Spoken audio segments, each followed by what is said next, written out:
Hey everyone, it's Nico here. Did you know that So to Speak has a newsletter? Well, we do. And if you go to sotospeakpodcast.com right now, you can sign up for it. We'll send you an email every time a new episode is released, and occasionally we'll clue you in to exclusive updates and giveaways. So head over to sotospeakpodcast.com, enter your email address into the box at the top of the page, and never miss an episode. It's super simple, you can't mess it up. Now on to the show. Freedom of speech. Fundamental rights. Freedom of conscience. Academic freedom. Freedom of press. And the right to listen. You're listening to So to Speak, the free speech podcast, brought to you by FIRE, the Foundation for Individual Rights in Education. Welcome back to the show, everyone. Today, we are heading across the pond. We're going to London, England, and our guest is Brendan O'Neill. Brendan is a columnist for The Big Issue in London and for The Australian in Sydney. He also blogs for The Daily Telegraph and writes for The Spectator. Most notably, however, Brendan is the editor of a fascinating British publication called Spiked. Launched in 2001 as Britain's first online-only current affairs magazine, Spiked calls itself a metaphorical missile against misanthropy. Spiked has one of the more amusing and creative mission statements I have ever had occasion to stumble upon. Most mission statements, I think, are pretty bland and boring, but Spiked is not, so I'm going to read it in full. Spiked says it's the publication that puts the case for human endeavor, intellectual risk-taking, exploration, excellence in learning and art, and freedom of speech with no ifs and buts against the myriad miserabilists who would seek to wrap humans in red tape, dampen down our daring, restrain our thoughts, and police our speech. Spiked, they put forth, is a fan of reason, liberty, progress, economic growth, choice, conviction, and thought experiments about the future. And they say that they're not so big on eco-miserabilism, identikit politicians, nostalgia, dumbing down, and determinism. Spiked staff say they echo St. Simon, who said that the golden age, which a blind tradition has always placed in the past, is really in front of us. Spiked is all about laying the ground for and having a pop at the enemies of that still-to-come golden age for humankind. Brendan O'Neill, our guest today, as the fearless leader of Spiked and a writer for many other publications, can be seen as a sort of controversial figure overseas, mostly because he has no problem challenging prevailing cultural dogma. I caught up with Brendan over the phone this past Sunday morning to chat about the challenges to freedom of speech overseas, and to ask him about his experiences as a news editor in an environment that isn't as protective of a free press as the one most of us here in the United States get to experience. So let's dive into our conversation. So Brendan O'Neill, thanks for coming on the show. Thanks for having me. So in the introduction, I introduced Spike, of course, which is a England-based publication. How would you describe what Spike does? I would describe Spiked, well, the basic description is that Spiked is a current affairs magazine that publishes every day, but the broader philosophical description, I suppose, is that Spiked is a pro-enlightenment, pro-freedom, quite radically pro-enlightenment, quite radically pro-freedom magazine, which really stands up for humanity against misanthropy, against censorship, against what we describe to be the very downbeat feeling of our times. So it's a radical humanist publication, which, as you say, is based in England, but speaks to the world. So that's how I would describe Spiked. So Spiked is somewhat controversial in England, I would say. Yeah. We're of course at FIRE big fans of everything that you do over there to fight censorship. How do you think some of your ideological opponents would describe Spiked, and why is that misinterpreted? Well, I think some people are confused by Spiked, and they're not sure. Lots of people are confused as to whether we are right-wing or left-wing. That's one of the key confusions. Lots of people on the left think that we are on the right. And when I speak to American left-leaning liberals, I know that they have a similar experience where it's presumed these days that if you're interested in freedom, and if you think freedom is actually one of the most important things in a civilized society, if not, in fact, the most important thing, there's this instant assumption that you must come from the right. I did a big radio interview a few years ago called What Is It to Be Human? It was on BBC Radio 2, And the presenter said to me, "So you've now shifted to the right?" And I said, "No, I haven't." And he said, "So why do you talk about freedom all the time?" And I find that very interesting, because I think one of the key things that's happened in the West over the past 20 or 30 years is that the left has abandoned the language of liberation. It has abandoned the ideal of freedom, all the things that the left used to argue for very passionately, including freedom of speech, the freedom of experimentation, the right of people to live as they pleased without constantly being told off. The left has slightly vacated that field, which means that the right has been able to co-opt it and present itself as the remaining guardian of freedom. So I think that's the key thing that's happened. That's one of the big important shifts in recent years. And as a consequence of that, a magazine like Spiked, which conceives of itself as left libertarian, is often misunderstood as being right-wing. And Spike grew out of a previous publication called Living Marxism. I think it was renamed in the 90s, LM. Can you talk a little bit about that publication and its sort of relationship with Spiked ideologically? Yes, so I worked for Living Marxism in the late 1990s, and Living Marxism originally started life in the late 1980s as a left-wing magazine. It was published by the Revolutionary Communist Party, which was a small, radical, very intellectual party based in Britain. As its name suggests, it was a communist party.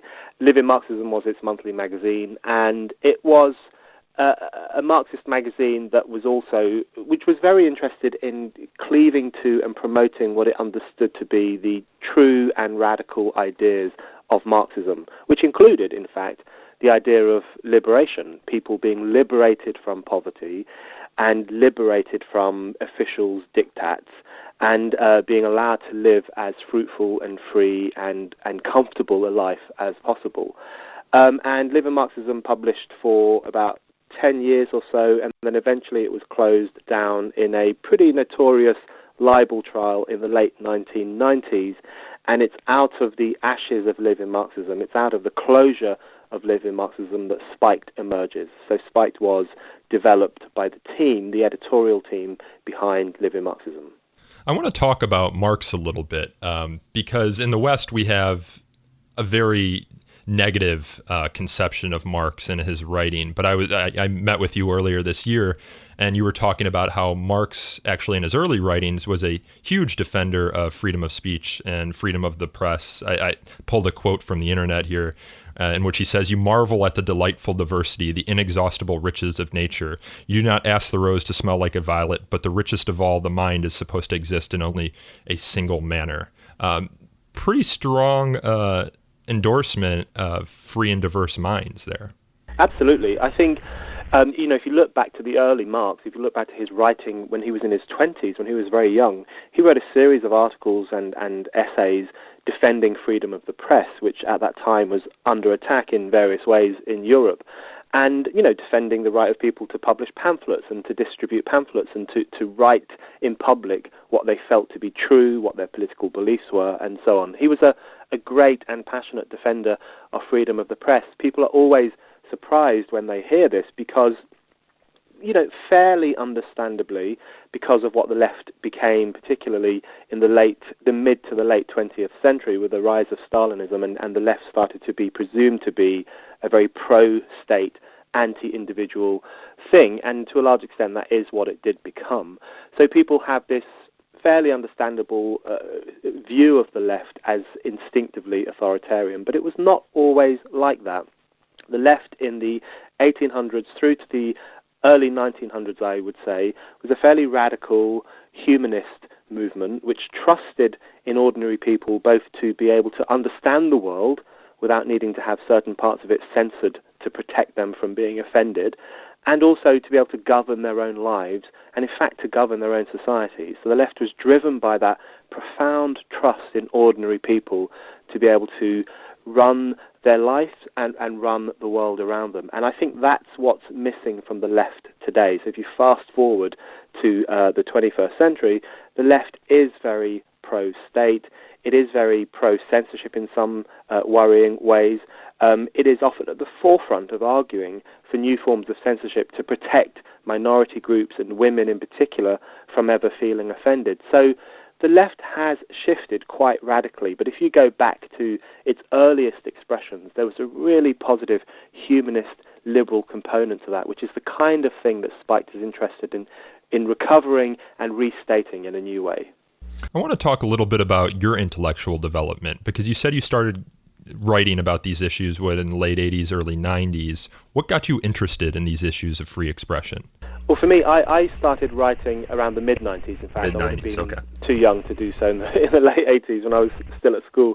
It was in the mid-1990s, and I think one of the things that got me interested in it was the experience of visiting various campuses in the UK and realizing that the kind of censorship that we at Spike talk about a lot and which you at Fire talk about a lot had already started taking hold back then. I mean, you guys will know this from the American experience, where the kind of censorship we're seeing today is in some ways just a more extreme version of the kind of censorship that's been taken hold on campuses from the late 80s and the early 90s onwards.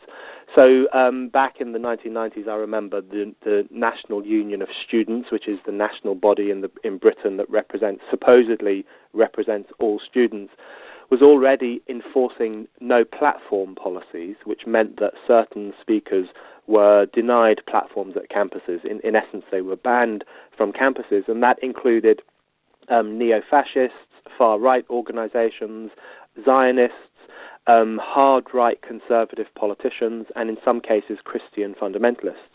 Those were the main people who were being banned in the mid-1990s. And the argument that I made, and which other people made at the time, was that if you ban these people, if you accept the censorship of these people, then it's going to inevitably spread and spread and spread to other groups of people who you might actually like, because you've instantly conceded on the principle of freedom of speech. And once you concede on the very principle, then the door is wide open to new forms of censorship, including against yourself.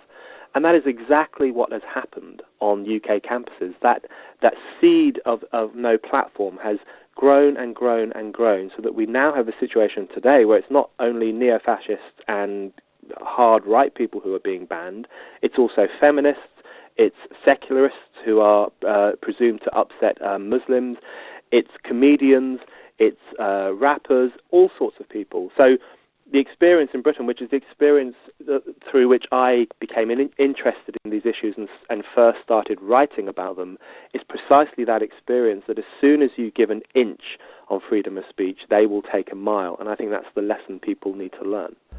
How have the arguments in favor of censorship, particularly on campus, but I'm willing to venture off campus here as well, changed from the mid-90s to today? Because in the mid-90s, at least in the United States, there seemed to be this emphasis on censorship in order to support, what are perceived to be oppressed minorities. You still see that to an extent today here in the United States, but you also see the medicalization of censorship in a certain way. Like, we are not strong enough to live in a society where free speech is protected. How do you see it in the UK? Yes, I think it's a similar dynamic. I think in the past we had political censorship and religious censorship, not simply on campus, but in society at large. Those were the two main forms of censorship, and of course, artistic censorship. So the powers that be would clamp down on political views that they thought were dangerous, or would punish people who were blasphemous against particular religious ideas, or who produced art or literature that they thought was repulsive or obscene, and so on. So those were the key forms of censorship. What we have now, I think, those kinds of censorship have, to a certain extent, fallen out of favour, and would, I think, prove quite controversial. Even today, they might prove quite controversial, even though we live in fairly censorious times. But they've been replaced with something which in many ways is worse, which is therapeutic censorship, which is censorship designed not to protect a political ideal or to protect a religious figure, but to protect any individual who claims to have felt harmed or damaged by words or images that he or she has seen. So in essence, everyone now has a personal blasphemy law protecting them from offence if they want it. We're all like little Jesuses now who presume that we have the right to be force-fielded against things that offend our way of life. And that's the kind of censorship that has really spread on campuses here. It's therapeutic censorship, whereas there is this presumption of vulnerability on the part of young people in particular, many of whom embrace that idea of vulnerability, it must be said. There's this kind of extreme psychic vulnerability where it's presumed that a book might harm you, a speaker you don't like coming to your campus could harm you, even if you don't go and see his or her speech, even if you're just in the same vicinity. It might, by osmosis, it might kind of damage your mind and make you feel wounded. Pop songs are being banned in Britain on campuses. 30 student unions in Britain have banned Robin Thicke's song Blurred Lines on the basis that it's damaging to women. Cambridge University recently banned a fancy dress party for Around the World in 80 Days because they thought people wearing costumes from the past would be cultural appropriation and might be racially insensitive. Other student unions in Britain ban sexual noises. So when you're in the bar, for example, and you've had 4 or 5 pints of beer, and you might make you might bark or whistle or make some kind of ridiculous noise, as 19-year-old lads are wont to do, that is now censored on some campuses. So there's this extraordinary level of censorship which can be aimed almost at any idea or any expression or any form of behavior, on the basis that everyone now deserves this kind of force field around them to protect them in a very therapeutic way from things that are presumed to be harmful to their mental health. That's the new kind of censorship we have in society at large, I think, but it's very, very pronounced on campus, this real new therapeutic censorship. And what are the institutions in the UK that are fighting back against this? And can you give us a bit of a context of what the state of the law is over there? Because most of our listeners are here in the United States. We have the First Amendment. You do not. So what tools do you have to push back against these sorts of trends? We have very few legal tools to fight back against this kind of thing. As you say, we don't have the First Amendment, so we can't simply go onto these campuses and legally assert the right of these various students to express themselves and to organise as they see fit. There are numerous laws in Britain which restrict freedom of speech in some way. There's the Public Order Act. There is the Racial and Religious Hatred Act.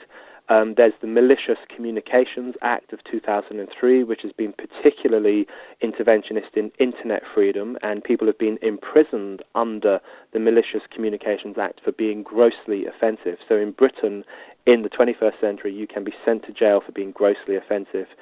And we also, of course, have libel laws. We have the worst libel laws in Europe, which are hugely weighted in favor of the person who sues, which are so censorious and so unjust that they are used by Russian oligarchs, American celebrities, people from around the world come to London to sue the person who they think has defamed them, and that's why London is now referred to as a town called Sue.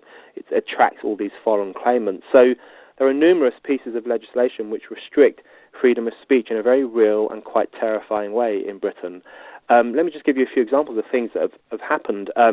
This is a country where you can be imprisoned for 4 months for singing an offensive song. This happened in Scotland last year. A man was walking to a football match. He was singing a song called the Billy Boys, which is an anti-Catholic song.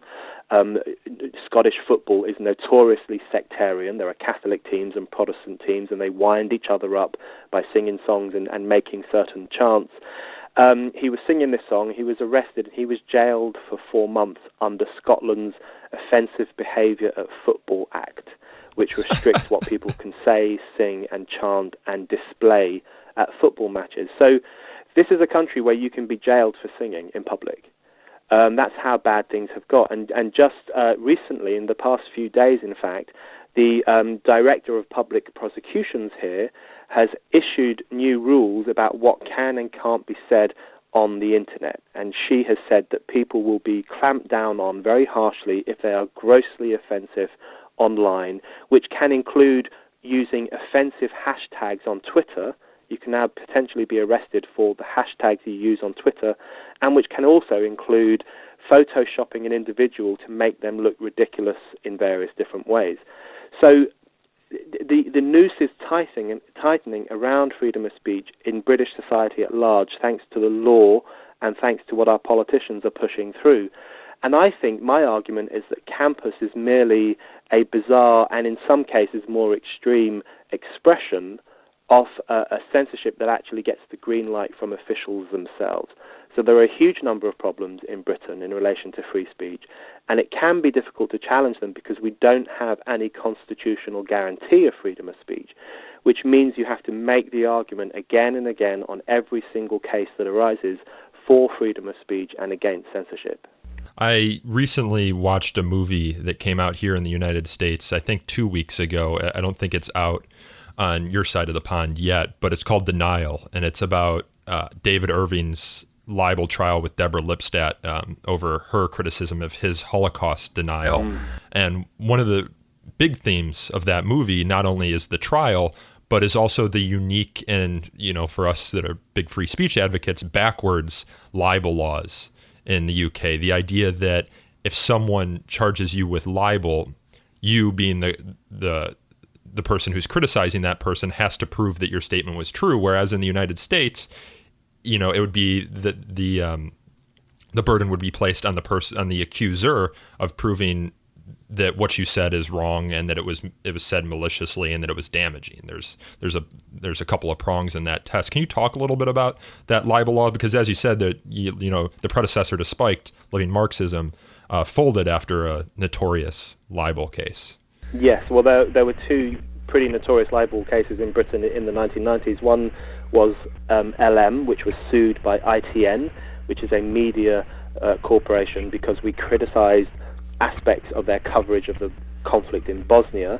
I don't think you're allowed to go into too much detail about what we said because the matter has been deemed defamatory, and therefore it can be difficult to repeat what the article said. And then the other one was the David Irvin, Deborah Lipstadt trial, where David Irvin sued Deborah Lipstadt for what she had exposed in relation to his outrageous and racist Holocaust denial, which he shot himself in the foot by demonstrating as publicly as possible what a toe rag he really was. So those were the two notorious libel trials in Britain in the 90s, and they really both spoke to how, as you say, how backward England's libel laws are. I mean, they really are outrageous. The key thing is that the defendant must prove his innocence. So it's a complete and utter warping of the ideal of justice, where you are actually presumed to be guilty until you can prove otherwise. The libel laws are also notoriously weighted in favour, because of that and other things, they are notoriously weighted in favour of the person who sues. So around 80% of libel trials go in favour of the person who's doing the suing, who tend to be very rich and influential people. It costs a lot of money to take a libel action. So it's a rich man's law which is used to silence criticism and political views and difficult, awkward views that people don't like. In recent years, there have been a few reforms to the libel law. A new defamation bill was introduced to try and make libel law more fair. And to a certain extent they did. So, for example, it is now more difficult for foreign claimants to come to London and use our libel laws. They still can, but it's a bit more difficult for them to do that. Also, people who sue now have to they have to prove that the article they're complaining about caused them substantial harm, whereas in the past they could simply assert that it caused them substantial harm. So there have been some useful reforms, which I don't think we should sniff at, but I think the problem is the very existence of the libel laws, which are underpinned by a very deep and profound antagonism towards the idea of freedom of speech, towards the idea that even if someone says something about you which is really controversial and potentially even wrong, the best remedy to that is to demonstrate in the public realm that it's wrong, and to use your own freedom of speech and to rally your friends around you to prove through more speech that that speech is bad and wrong and so on. So the libel laws have a presumption that punishment, extreme financial punishment, is the best way to deal with controversial speech, and I just think that's wrong from the very beginning. So our libel laws are outrageous. They've been made slightly less outrageous recently, but the fact that they still exist and the fact that they still have some unfairness in them is a really big problem here. We've actually been having a conversation here in the United States around our libel laws, particularly surrounding the presidency, the presidential candidacy of Donald Trump, who said that he wants to open up libel laws in the United States. And in a number of instances, he's had his lawyers write letters to publications, most recently the New York Times, saying that he would sue them for libel based on their coverage, most recently, as I said, at the New York Times for their coverage of alleged sexual assaults. So not really a question, but it's also a discussion that's happening here in the United States, and perhaps an issue that's open for debate, although we do have the First Amendment that pushes back. It's very hard to win a libel case here in the United States, almost impossible.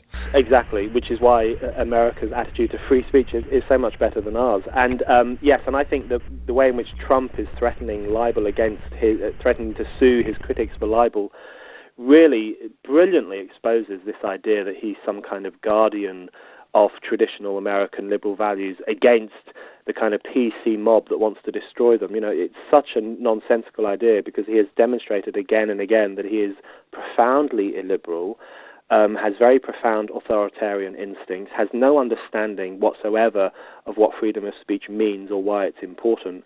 And I think both in Britain, where the libel laws are terrible, and also in America, where individuals like Trump can try their best to play that card, what we need to recognize is the chilling effect that libel has.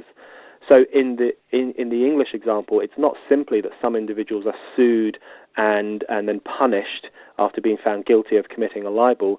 It's that this has a knock-on chilling effect on society more broadly, in terms of making journalists more cautious, making publishers rethink whether they should publish that book or hold it back just in case people get sued for libel and lose money and lose their homes and all these other dramatic consequences.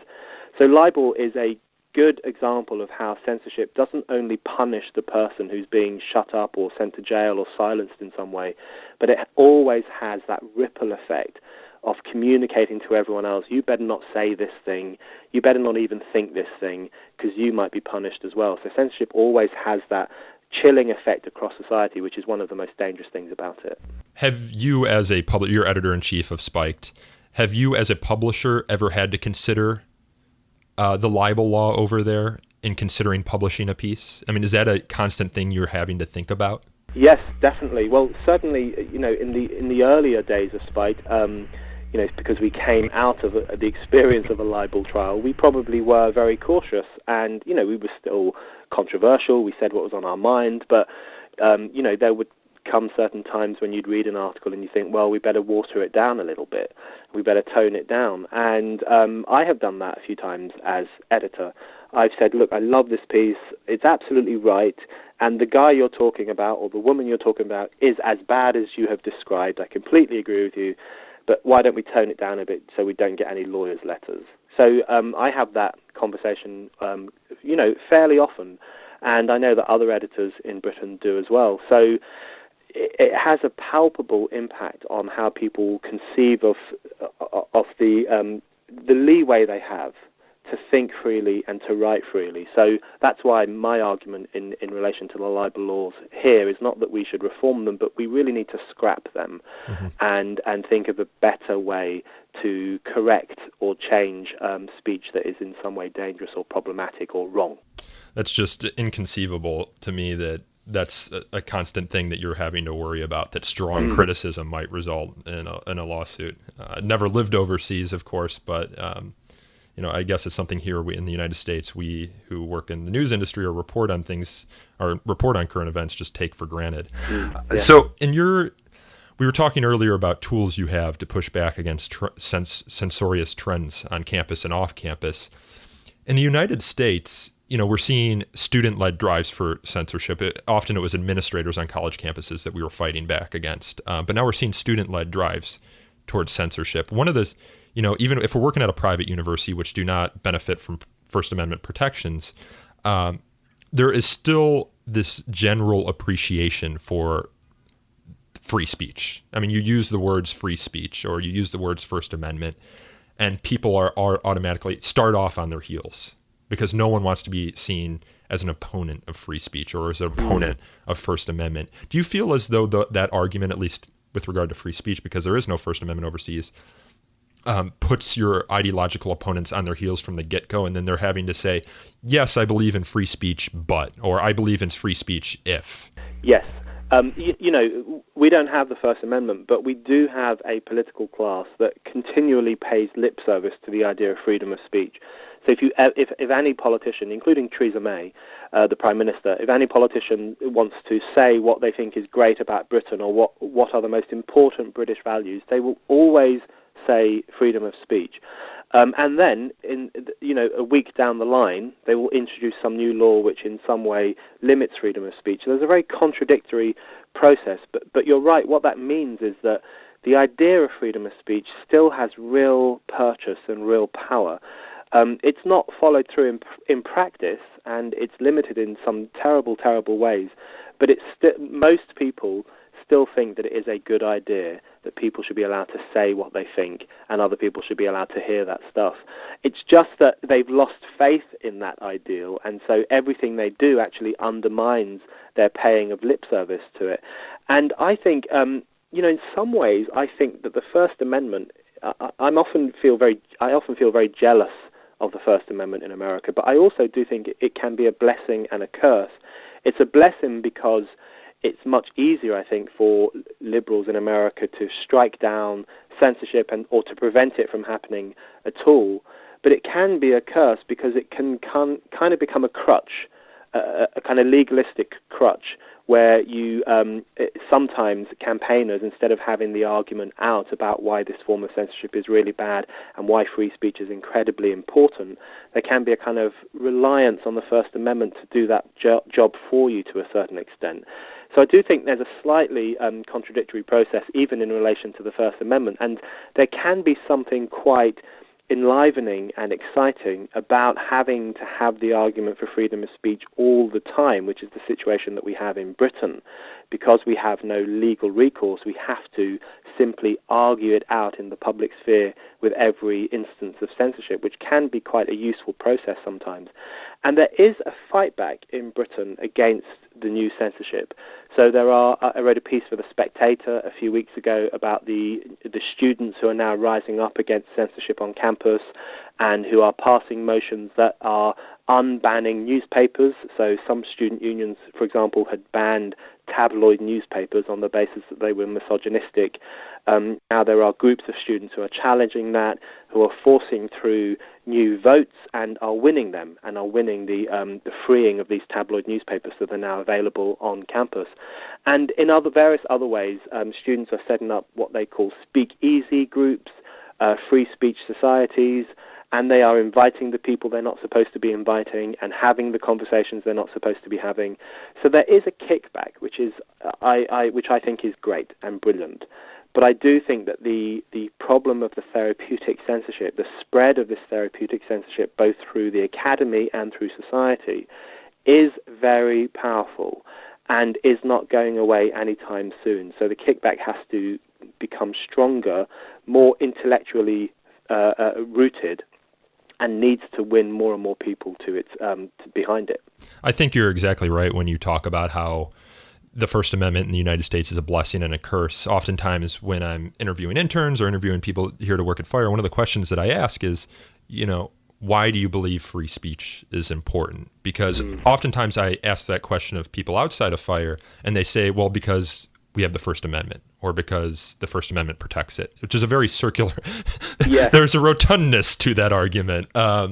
So people aren't taught to think about those very basic liberal philosophical ideas underpinning the First Amendment. And I'm actually reading a book right now by Stephen Solomon, who's going to be on the podcast, a future podcast, called Revolutionary Dissent, which talks about the revolutionary era in the United States and the dissent that was happening there that helped to frame at least the initial conceptions of the First Amendment, because there's this conception in the United States that's partly true that the First Amendment didn't really come into being until the 20th century, but that First Amendment values were very much exercised during the revolutionary period. So it's a very insightful remark on your part.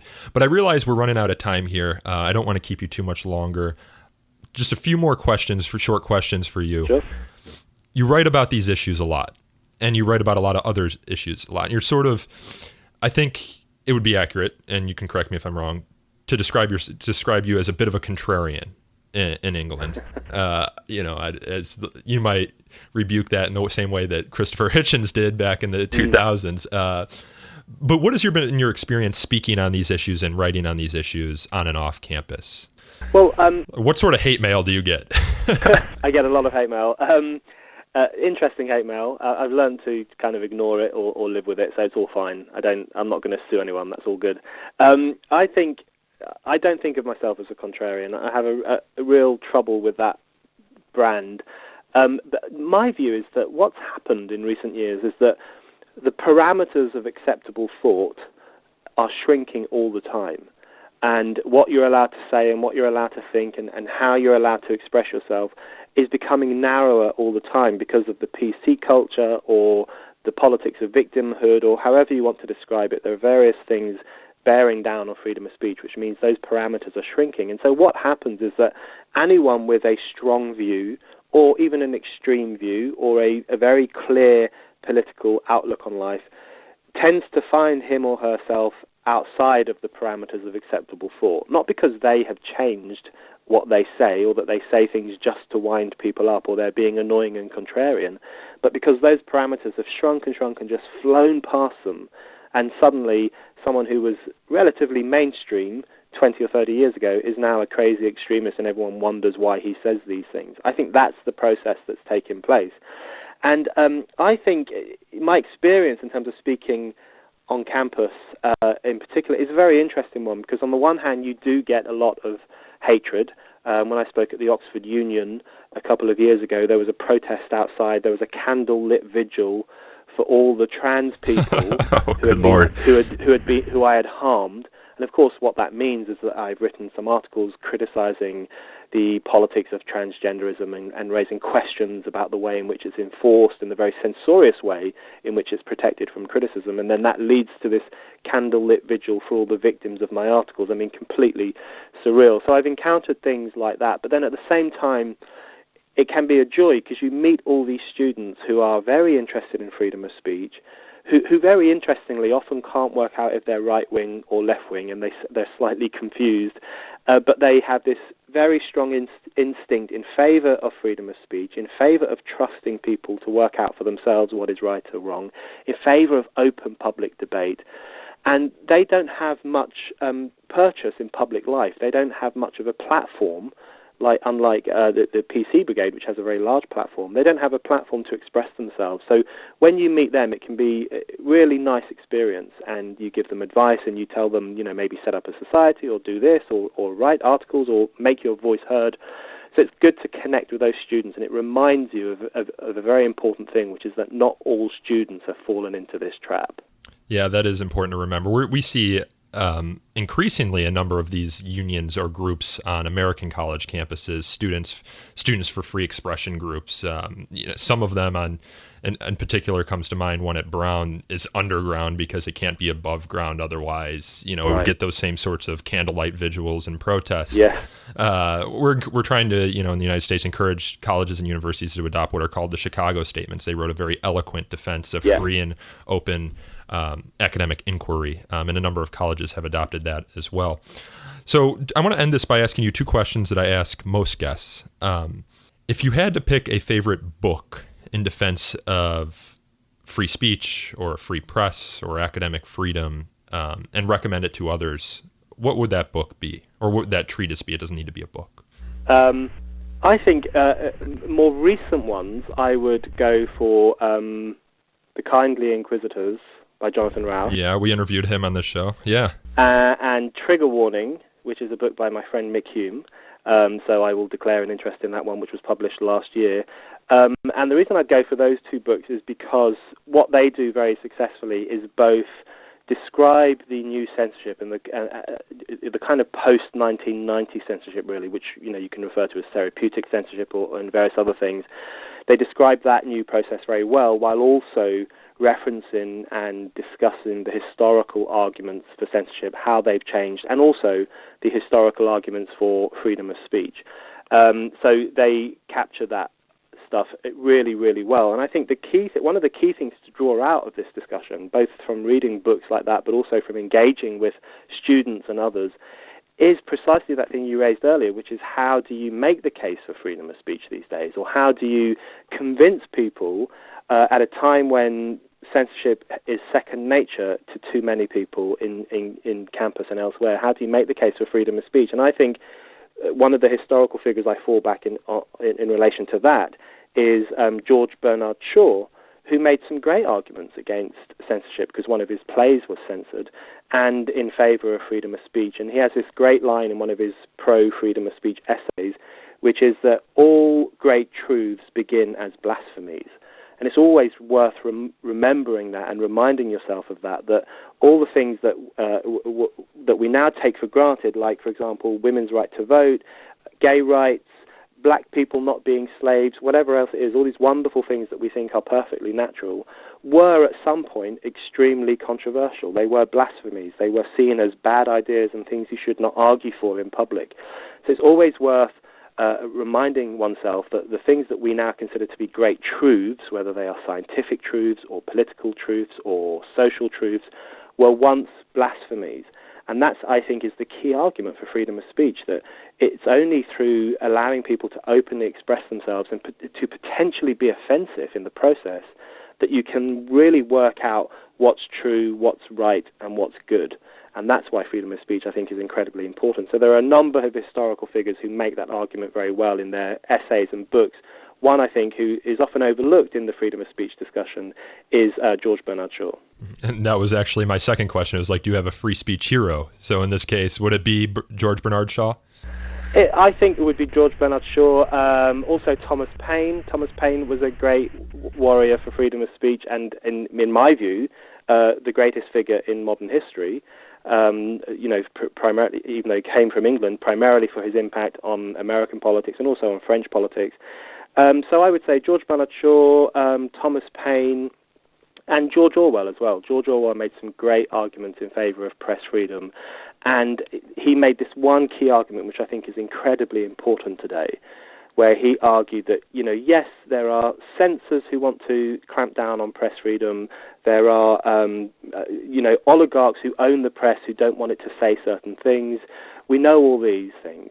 But he said the most important problem is that the intellectual classes have abandoned the argument for press freedom and abandoned the argument for liberty, and that acts as a green light to all those people we're very familiar with, all those evil censors we know about. It acts as a green light for them to clamp down harder on things they don't like. And I think that's exactly the problem we have today, is liberal complacency, is that the so-called intellectual classes or the liberal elite, or however we want to describe them, they have abandoned the argument for freedom of speech. They have vacated the moral battlefield, and as a consequence, all these new forms of censorship can emerge and take hold and have a really profoundly damaging impact on public discussion. So I think the intellectual classes, which we may perceive ourselves to be part of, or we may not, I don't know, we need to get our act together and make a far stronger, far more convincing argument for why freedom of speech is the most important value in a democratic society. Well, Brendan O'Neill, I think that's a good point to end on. Do you have anything else you want to add before we go? No, that all sounds good. All right. Well, thanks for coming on the show. I appreciate it. Thanks, Nico. That was Spiked editor Brendan O'Neill. You can check out Spiked and Brendan's writings at spiked-online.com. Again, spiked-online.com. They also have a podcast called The Spiked Podcast. Again, The Spiked Podcast, that you can subscribe to on iTunes. If you've enjoyed this podcast, however, and this episode in particular, please consider rating us and posting a review at iTunes or wherever else you get your podcasts. Before we sign off here, I should mention that this week is Free Speech Week. It's an annual event, if you haven't heard of it, where each year a bunch of free speech organizations, or not free speech organizations, coordinate with each other to put together programming about free speech issues. If you go to FIRE's website, thefire.org, you can see what we have going on. And if you go to freespeechweek.org, you can take a look at all the partner organizations and see what they're doing to celebrate this oh-so-important week. This podcast is hosted and produced by me, Nico Perino, and recorded and edited by Aaron Reese and Chris Maltby. To learn more about So To Speak, you can follow us on Twitter at twitter.com/freespeechtalk, or like us on Facebook at facebook.com/SoToSpeakPodcast. You can also email us feedback at sotospeak@thefire.org, or call in a question for a future show at 215-315-0100. Again, that's 215-315-0100. Until next time, have a happy Free Speech Week, and thanks for listening.